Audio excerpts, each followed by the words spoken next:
in his own village, going to his own village. Today, you are reading about 196 people, 200 people, 300 bodies. It's these children, that children. Do you have the names of those that are killed? Nigerians are being slaughtered every day by jihadists, Fulani terrorists, Boko Haram, and their sponsor are these politicians. But if he had been killed, the news would have been Honorable or Senator Kukudi and 205 others killed in farmers' others clashes in Benue. They will mention his name, they will honor him. Newspaper they will put his picture because he will be the only important person that died. You see the remaining 200 or 250 people, they will just say Senator Kukudi and his security. They won't even mention his security details. Kukudi, Senator, and 250 others. So of what point? So the one that is the former governor of Benue, of Plateau State, Lalong, all of them knows the problem themselves. APC, Egbekegbe, he knows those who have sent terrorists down his border and why they will kill people and continue to kill people, right? He happened to be Tifnumbu's campaign manager too. So he resigned as a minister. He was made a minister of work or something. Abilebo, I don't know. So Lalong resigned. He too has something to say about the killings in Benue. Just listen to what they are saying as their report. So, you understand? I want that to be on record. Then we can project 2024. I will say that I was disappointed. Disappointed how? Because part of it was that why they couldn't deal with the situation in Mangu and Bokos was because of proximity and of course also the terrain. And I asked the question, for a military, for armed forces, there is nothing like terrain. There is nothing like distance. In Plateau State, because of several crises, we have proliferation of outfits. We have the creation of Operation Safe Haven, all funded by the state government. We have the Operation Rainbow, funded by state government. That is increase in the capacity.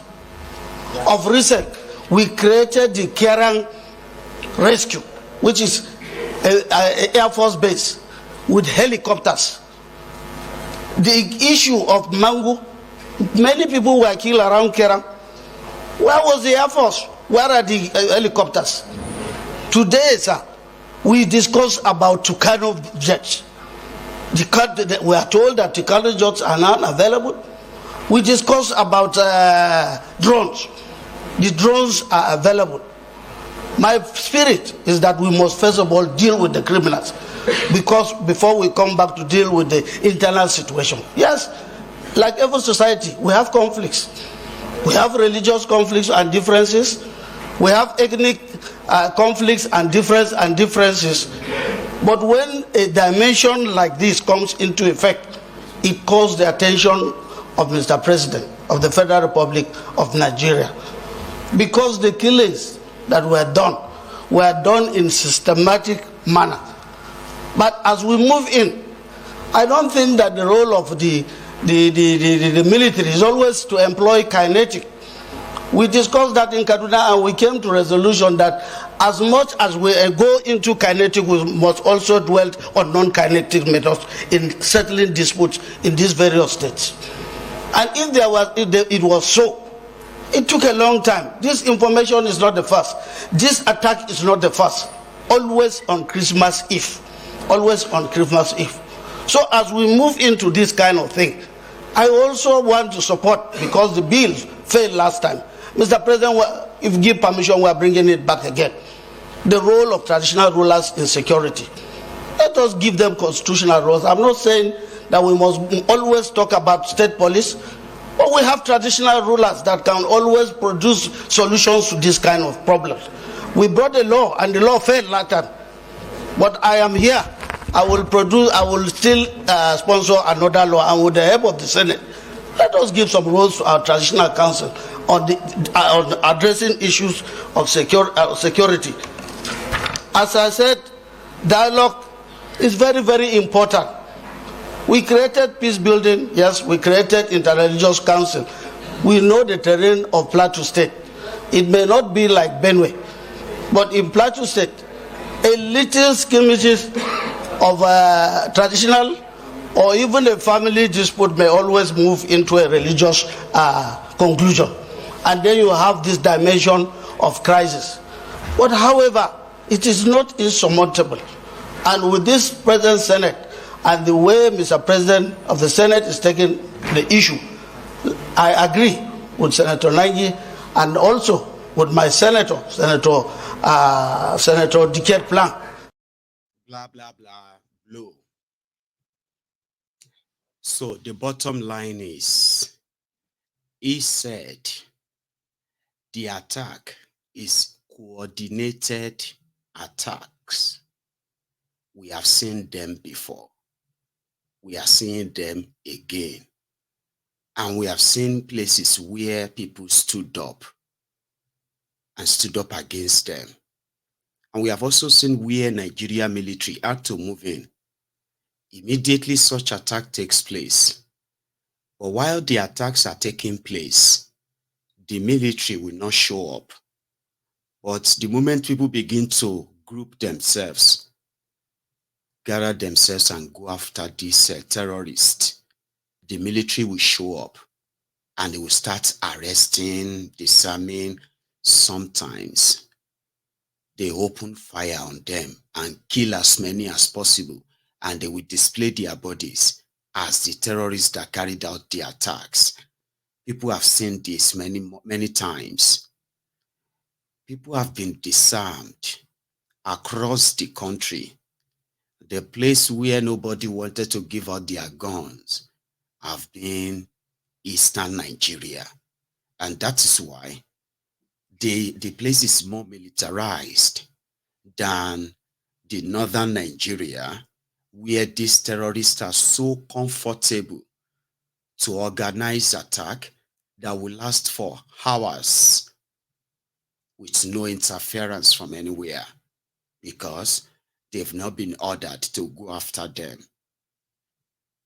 So an organized terrorism is back. How do you fight organized terrorism? Some people are saying, in some communities, they said they will be taking turns to protect their communities, like by serving as vigilantes with whatever weapon they can get their hands on. Most of them don't even have half of the firepower of the weapons carried by these terrorists. Okay? And when it now comes to the number, listen, when these terrorists are invading communities, they do not go there just 2, 3, 4, 5, or 6 people. We are talking about hundreds, which means a country like Nigeria that is genuinely fighting terrorism in hot zones, at least they are spending trillions in the name of fighting terrorists, terrorism. But in reality, you would expect you would expect them to at least have all of this sensor, motion, whatever devices or equipment that monitors large gathering of people that are not authorized, suspicious, and all that, in a way that terrorists that invade communities, they are in their hundreds. They can sometimes, for those who have seen them, they say they can be up to 500 armed terrorists. That sometimes there are so many that they do not shoot their guns to kill people. They just machete them, butcher them, and all of that stuff. So which means if Nigeria was actually fighting terrorism, these people can easily be tracked and subdued. The weapons that they are getting or they are using, majority of them are weapons that are from the Nigeria Armory. The gun runners who are running the gun and all of that, for them, they are passing through the same Nigeria system because they can. Nobody is really looking for them per se. In some places where they run into the military will have to just let them pass. That is how they are running that part, yeah? They have all the weapons, they display some of them, they show off force, but they are mostly meant to subdue the citizens, not to fight terrorists. The plan is to rehabilitate terrorists and use them for whatever mission they want to use them for. That is why you have a lot of repentant terrorists, but you have more terrorism. Terrorism did not reduce, even though you have more repentant terrorists. Where do the repentant terrorists go? They go into the communities they once destroyed, burnt, and then massacre people. And then that is it. The job is done. I mean, come on. So one of them was reading a letter, by the way. So when you have organized terrorists, and you want to defend yourselves against them, it is ideal to let the people know at least what they are up against. Sure, you get. In most cases, the people know who they are up against, but they do not receive the real support that will make them actually defend themselves. So a lot of us who have been hearing the killings and the killings in the Middle Belt part of Nigeria today, and from when we have been hearing all the killings, a lot of us have no idea that these people are, for those who have survived, they have survived based on probably their own understanding of their terrains with the little ammunition they could muster. But if they have a chance of having access to the right, that is why when they are talking about state police, this police and that, it's all nonsense, okay? In northern part of Nigeria, they put something together they call the civilian JTF. Civilian JTF is like the hunters, local hunters, vigilantes, and all of them, sort of matched with the military personnel. So it's like a joint operation or joint force between the military and the hunters. They allow them to have that up north, where they pretend to be fighting Boko Haram. But you see the people of Middle Belt, and you see those ones who are like a JTF up north, they allow them to carry military-grade weapons. Yes, they do. But you see those military-grade weapons, they never allow them to cross, the Kaduna border. Because according to them, number one, they won't even allow the Middle Belt to have their own civilian JTF, like have their own, military and civilian coming together and getting proper ammunition. No, because that's exactly how the criminals running Nigeria want it to be. They just want you to wait, sit duck, wait to be killed. Right? I'm coming back. Here is somebody reading what I believe is, their own report of the real situation. Have consistently come under attack by criminal elements in the last few months, with the recent attack on the 24th of December 2023, which was a Christmas Eve, while many were celebrating the Christmas season, leading to wanton destruction of lives and properties, and a black Christmas for inhabitants of these areas. Senate notes further that this recent attack appears to be a well-coordinated and well-orchestrated, with about 20 villages being attacked simultaneously, leading to the loss of life of about 195 persons, and while still counting, with others having varying degrees of life-threatening injuries and permanent deformities. Aware that the crisis in Plateau State is further exacerbated by the impact of climate change on the environment, the drying up of the Lake Chad, and the mass movement of cattle into Plateau in search of vegetation and fodder, and also the influx of illegal miners who often clash with landowners. This makes the crisis rather complex because of its economic, ethnic, religious coloration. Hence, the need to tighten up the grazing policies and then the mining and environmental laws of the federal and states to checkmate this.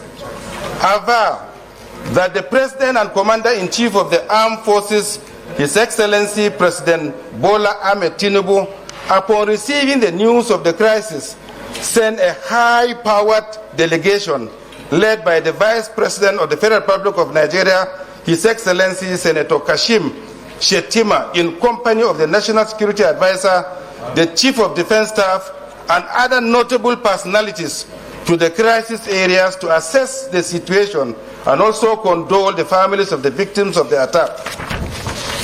Further aver that the Chief of Defense Staff and other service chiefs and the Inspector General of Police have acted swiftly by deploying troops to the crisis area. This is also commendable, but a lot more needs to be done to curb further attacks, especially within the rumors of more attacks happening in the coming months, leaving the people in paralyzed fear. This appears to be the trend in recent times, as most of these rumors of attacks often turn out to be true. Hence, the need for enhanced security presence and surveillance. Cognizant that from the previous experiences with the nature of these attacks in so many locations across Nigeria, having a temporary military presence will only bring some cosmetic relief, because in many instances the situation often gets worse once the military operations are over. Also, where the fight is not taken to the criminals by locating and disseminating their hideouts, the crisis will never be over. Plateau State, it will never be over. But did you hear that in that write-up here? That, but there's something I want to point out. Every one of them is trying not to say the Fulani, Fulani, Fulani. And this is about land grabbing and land grabbing. The areas where they are attacking, they are pretending to be initially about cows, but these days everybody knows it's not about cows. It's about land grabbing. And this land they are grabbing are communities that they believe have different kind of resources, mineral resources, that they really want to take from them. And they want to own the place as well, rename them and all that, and keep moving on all over the country. We know the whole story behind this, and we know the efforts of what Nigeria's position is when it comes to this, okay? The issue of insecurity has contributed to further economic destruction. Farms have been destroyed, and people have been sort of scared away. I was reading one news earlier today, and it was the farmers in Ekiti. They said over 30 farms have been destroyed, and the farmers were asking for protection in Ekiti from Fulani terrorists. Ekiti is not sharing border with any northern states. Talk less of saying, oh yeah, it is the border sharing of proximity to them is why the farmers in Ekiti need protection from the Fulani terrorists. Somebody also said that, in that letter, they were like, there are promises of further attacks in the coming months. And due to the past experiences, those rumors always come to pass because they always carry out those attacks. And even if you send military to them, once the military are gone, then the attacks resumes. So what is missing? Let the people defend themselves, and politicians who are buying AK-47 guns and different kind of guns for their political criminals should divert these weapons and give them to people and give them legitimacy to go into those forests and fish out and flush out those criminals. Majority of them, they are actually a bunch of cowards, you know that. These Fulani terrorists that they are calling a bandit. That simply means, I mean, if you have kind of followed them, some of the social media bandits and Facebook adsmen who have a Fulani extraction too on social media, these are just a keypad warriors, bunch of cowards. Because if you look at all of the attacks, these people have never really engaged anyone. The Fulani terrorists never engaged anybody in a fight. They attack, they invade in the middle of the night. I mean, they come out to brag that Fulanis never forget. Fulanis don't forget anything. But they do not come during the day to fight anybody. And if you look at it very well, the places where people are being killed, people are being killed in their communities by Fulani invaders.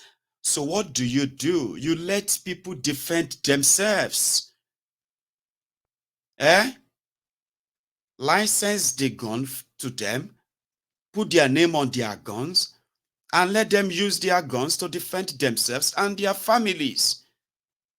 If the Fulani terrorist comes, whether in the night or in the morning, if the villagers can defend themselves, you see, in one of the reports of what happened at Shere local government yesterday, when the terrorists invaded the Shere communities, right, and they started shooting and shooting, one of the residents had gone. He has a gun and he brought out his gun and he shot one of them and he killed one of them. That is how it should be. You know? But they intentionally disarm the people. The areas where people come under constant attacks, the criminals in Nigeria finding it difficult to say, listen, just give us your names and everything we need to know about you. And here is the gun for you. Give them guns. They can't even afford to buy all these guns. If you have to look at the poverty rate in the country, it probably costs you more than 2 million naira or 3 million naira to get a proper AK-47 gun with all the magazine. So make those guns available. When the terrorists show up, then you can now call it clashes. So that when the terrorists come to kill people, they are also not going to return alive or complete. That is when you can begin to say the clashes between the terrorists and the people. Then you can call it clashes. But for now, they are disarming the people, making people sit duck, waiting for their killers, and waiting for when it's going to be their turn. And in the whole thing, right, that contributed to the economic destruction of Nigeria in the last 8 years. More farms were destroyed. More farmers were killed by these terrorists.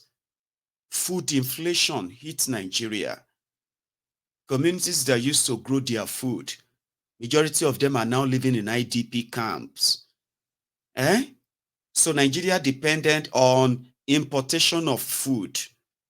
The politicians that are borrowing money, pretending to be buying weapons to stop terrorism, because you cannot grow anything where you don't have peace. There is no development where there is no peace. And if you can tell that those who are supposed to bring, I mean, there are terrorists who are committing this crime. There are terrorists that should be convicted for murder, for all these killings. There should be effort where people who have been displaced are returned back to their communities, not you going to go and give them food at different uncompleted buildings, schools, abandoned factories, where they were hiding from their killers. Their homes and everything has been destroyed. The terrorists have taken over the place. So return them back to their to their different communities. Make those communities safe for them. And not just start talking about making peace, settling the crisis. You are not settling anything. These are murderers that you are not even bold enough to mention or say their names. Fulani terrorists. So, 2024, Nigeria is in economic trouble. The borrowing continues. When the Bokwari was leading you to the economic ruins, Bokwari was printing money. He was printing money. And you know what that means? It simply means that you are headed for total collapse and there is no coming back. They were borrowing money that they have not earned.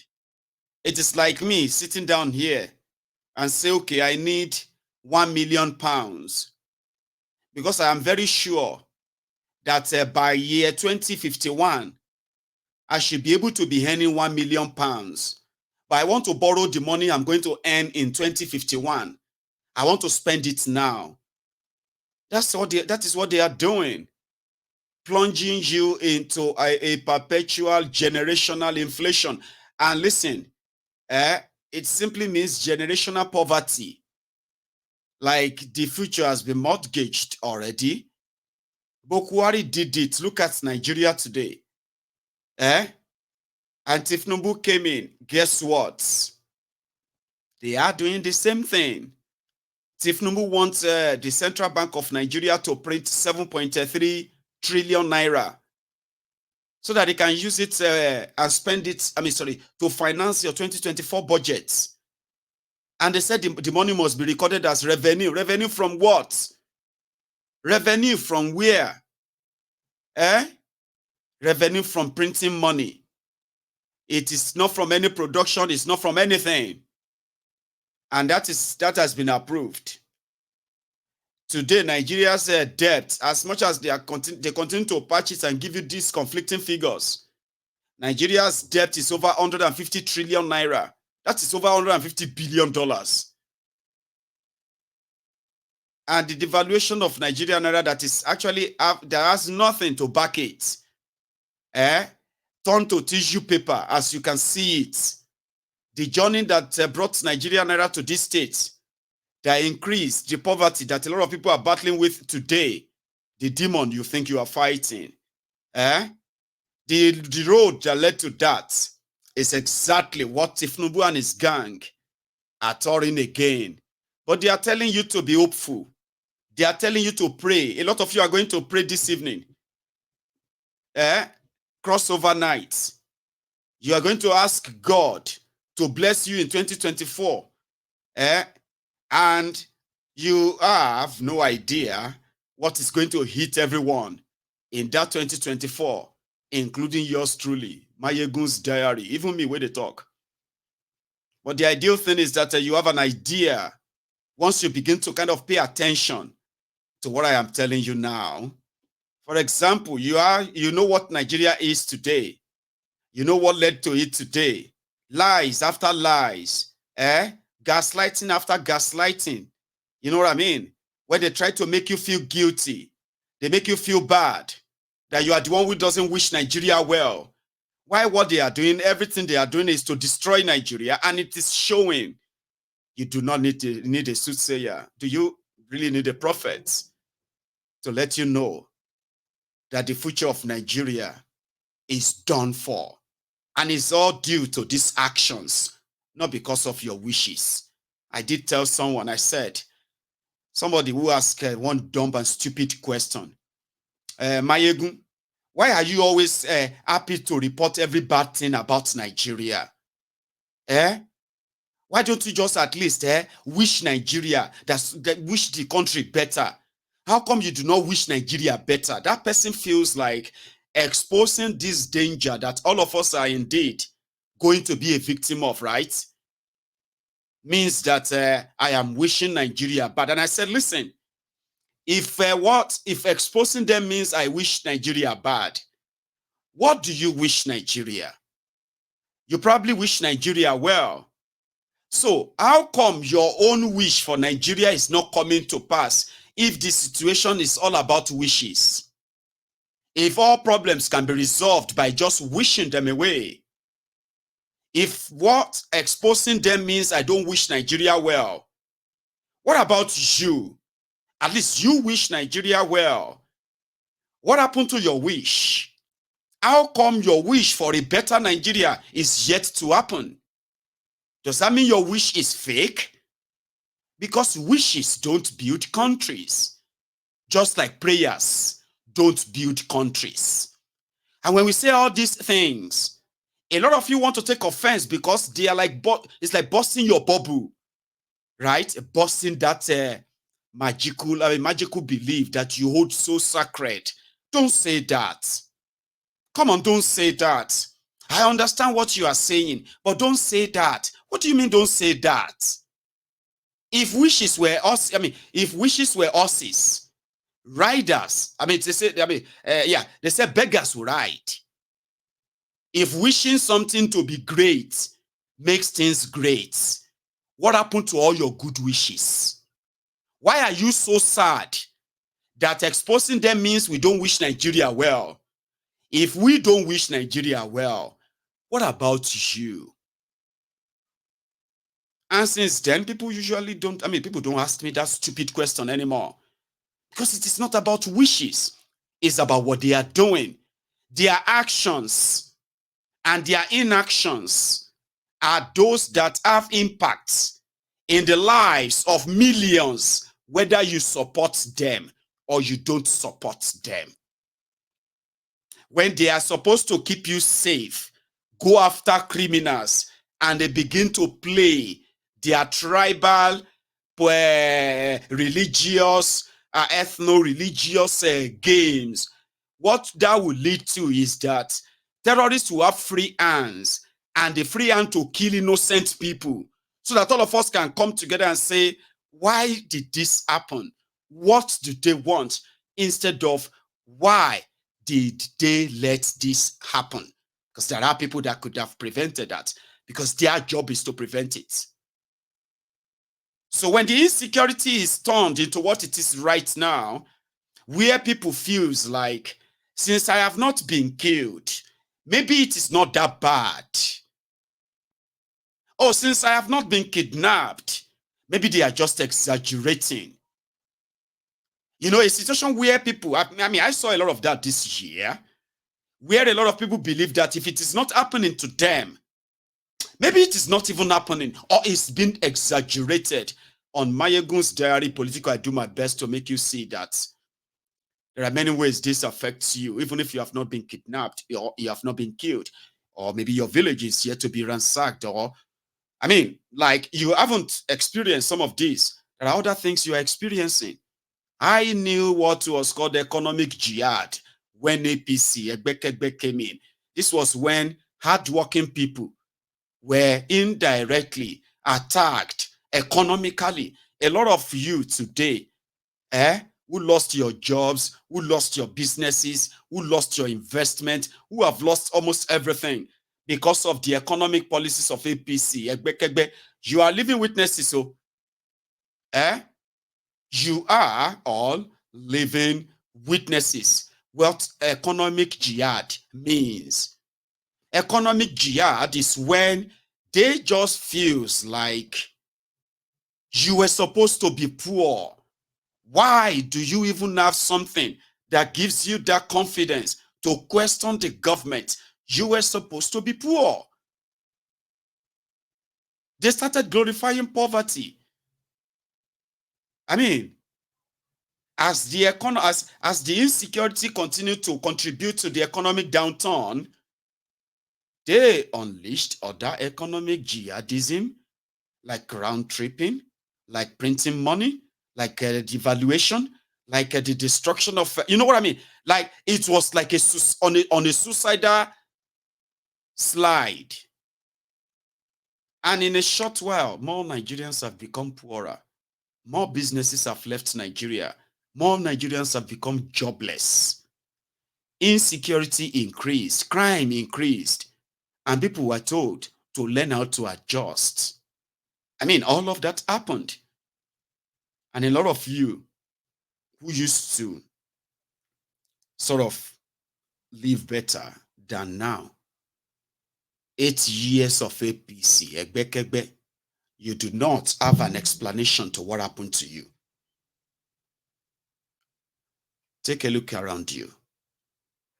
There are so many of people, especially those of you who live abroad, there are so many of your friends that 8 years ago, if you tell them that, why don't you relocate to the US? Like you and your family, you can do better here. They will just be like you are insulting them. Have you forgot? I mean, am I talking or communicating? Am I communicating? How many of you that later ended up having to help so many of your friends to japa from Nigeria in the last 8 years? These were the people who were doing fine, Abi. These were the people that if you tell them to relocate or come to, they will be like you are insulting them. They just feel like you are wasting your time. Like, well, I mean, what is right there? Nigeria is all right. It's a very kineko place. But when the windstorm started blowing, how many of them had to beg you and beg you and beg you? How many of them lost everything that they could no longer even beg you to let them japa? Because Nigeria has caught up with them. They've lost everything. Even the family that you want them to japa with. A lot happened in the last 8 years. People lost 3/4, put it that way, 3/4 of the value of their lives. And it was deliberate. It is called economic jihad. It is war. They went for everyone. As they were printing money, sharing money, they were looting the money and taking them out of Nigeria. You are hearing billions, trillions, billions, dollars, billions. But you are asking yourselves, where is the money? Because there is no money anywhere. They've taken everything away. It was all deliberate. Today, everyone is right there, trapped in the economy created by APC, Egbekegbe. And they are going into 2024. They said you should have hope, where they are going to be printing money again. They will print money. They will borrow money. They will loot the money. And then they will blame you for either not being prayerful enough or not being thankful enough. For 8 years of Bukwari, everywhere, whenever they wanted to say anything, they would say, Bukwari, if not because of Bukwari, things would have been worse than what they are. Remember, immediately Bukwari is gone. They are telling you today that if not for Tifnumbu, things would have gone worse than this. People are already selling their children for food. In case if you don't know. I'm not happy with my president. I'm regretting for voting for my president and for voting for APC. Because this is not what we voted for. You know, we are not voting for, we not voted for suffering. We voted for peace, tranquility, and for to alleviate poverty. Let me tell you, if he and his planners are giving reduce fuel price, it will reach common man on the street rather than giving it to private sector who are already bellyful. They are going to share this money, no doubt about it. What do we gain for the past 7 months? We voted for President Tinubu Imilokan. I'm a Yoruba man. I regretted for voting for him because this is not what we bargained for. I'm also a retired director.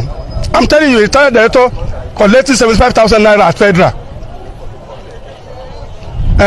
You have 5 children or 4 children. How will you cope?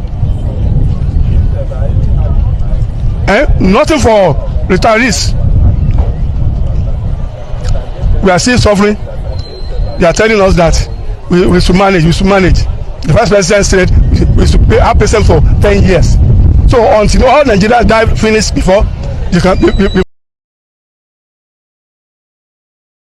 10 years. That is what Shittyman said. You'll all have to wait for 10 years before all of these things will begin to pay off. So that means you all have to wait till 2034. 2034. And the man asked, is it until when all of us die finish? The situation we have found ourselves right now is that those who will die, and those who will remain, and lesson will be learned.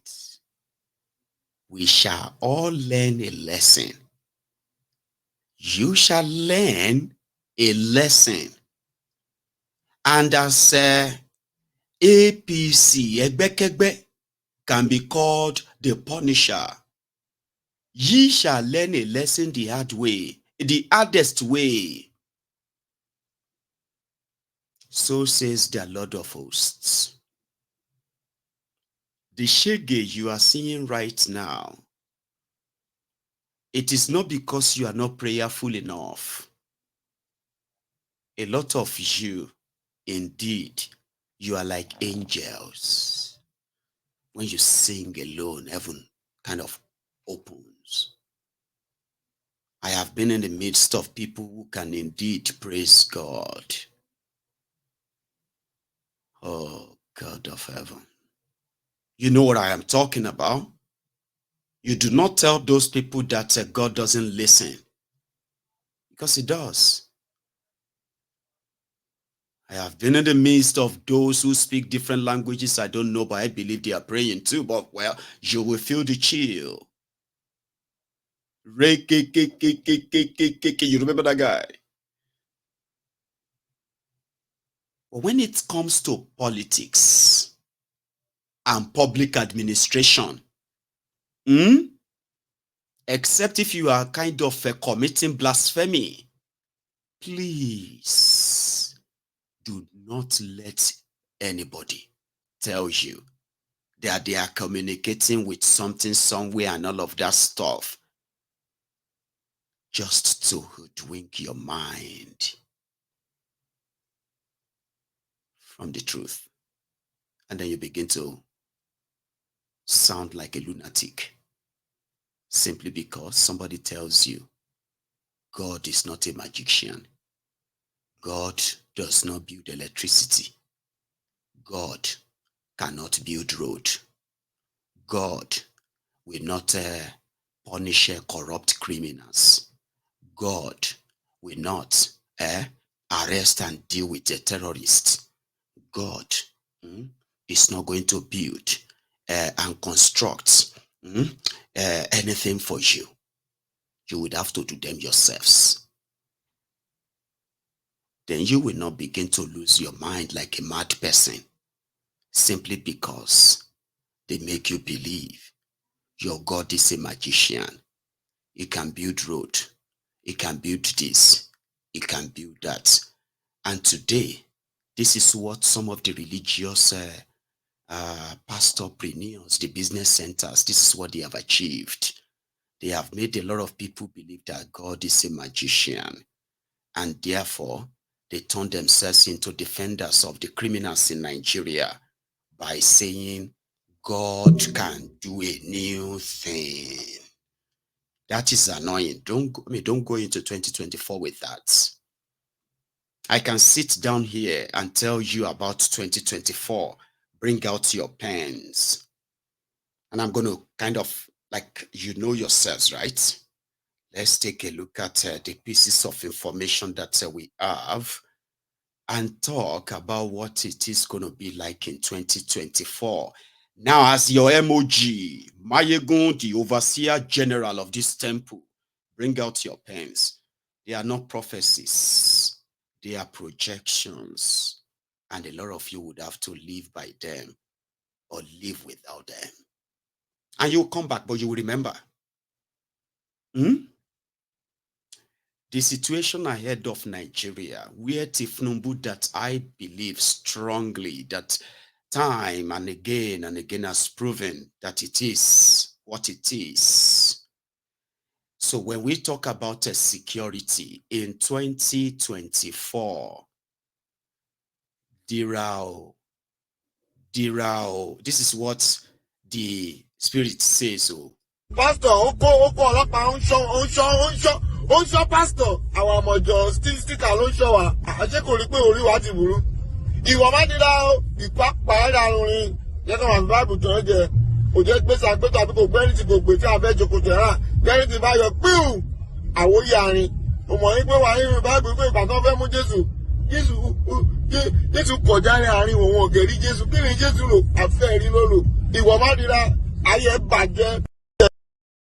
Number one, dira o.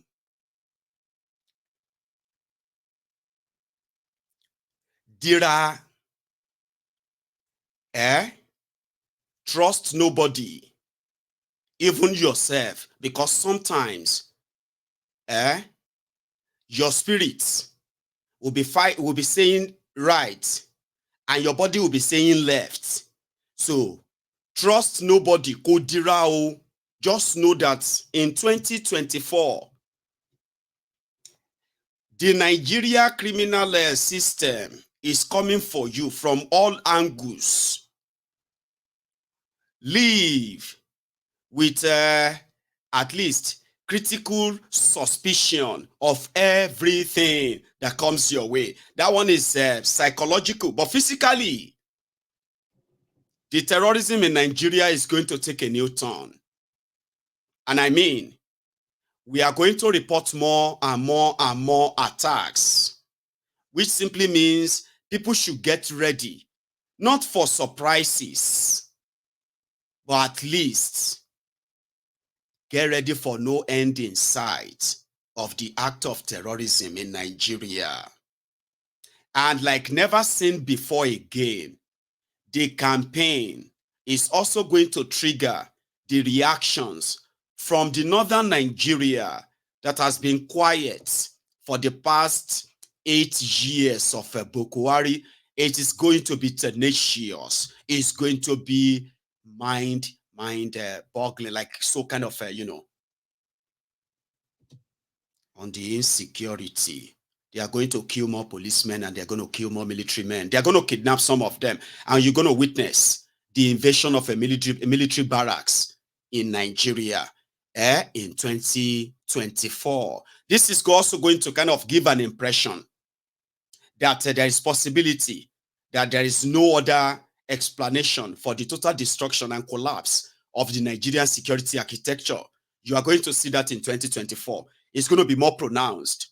There are a lot of you are going to feel like there is no security anymore in Nigeria. Now, listen to this. This is also going to trigger what a lot of them have been hiding. To some of you, Yorubas versus Igbo, that APC, Egbekegbe Tifnubu are pushing. You see, in 2024, it's going to be the Lagos Abobakus shouting Yoruba this, Yoruba that, versus the Fulani North. That time, they are going to believe that the terrorism that is going to be happening in Nigeria was probably delayed. This time around, they will say it was delayed for a Southerner to be president and make Nigeria ungovernable for him. But it is simply the same thing. The failure to actually go after the terrorists. There is no plan in going after them. Because there is no plan in going after them, they have also renewed their onslaught. This is why all of you who are going to be at the cross line and all of that, Edirao. When I say Dira, I am talking about those of you who are even in diaspora. You cannot just be complaining and lamenting.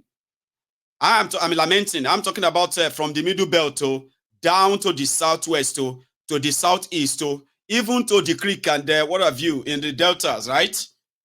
Because the terrorism you saw sort of upsurged towards 2021, they are finally subdued when the southern Nigeria responded and all that. You should expect the escalation of that in 2024. I am not a prophet of doom. I'm not even your prophet. I'm saying look around you. Just take a look. The criminal politicians knows that the terrorism that is going on in the Middle Belt right now is not clashes of the others and the farmers. It's not a Muslim versus Christian or what have you. It is the Fulani Islamic jihadists who are out for land grabbing that are perpetuating this, and they are organized. Do you understand? They are organized. Tifnumbu has promised them 500,000 acres of land. It did not say where. So in 2024, a lot of us living in the diaspora, we are going to be more interested where Tifnumbu is going to give them that land. So which simply means there will be more locally and internationally organized rebuttal or sort of resistance in 2024. This is also another one, okay? Because of this part, what I just mentioned now, you are going to see more and more protests. I mean, a lot of people believe that Nigerians are going to be docile, like they have been conquered. There's nothing that's going to happen. Now look at me very well. Write it down. There is going to be one big massive protests that is going to spread beyond what everyone have ever seen before as well in 2024. What I don't see is the sustainability of it. I mean, you are going to have a coup scare in 2024 Nigeria. When I say coup scare, all the level of unhappiness, the level of terrorism, insecurity, the level of economic hardship, and so many other things that are going to pile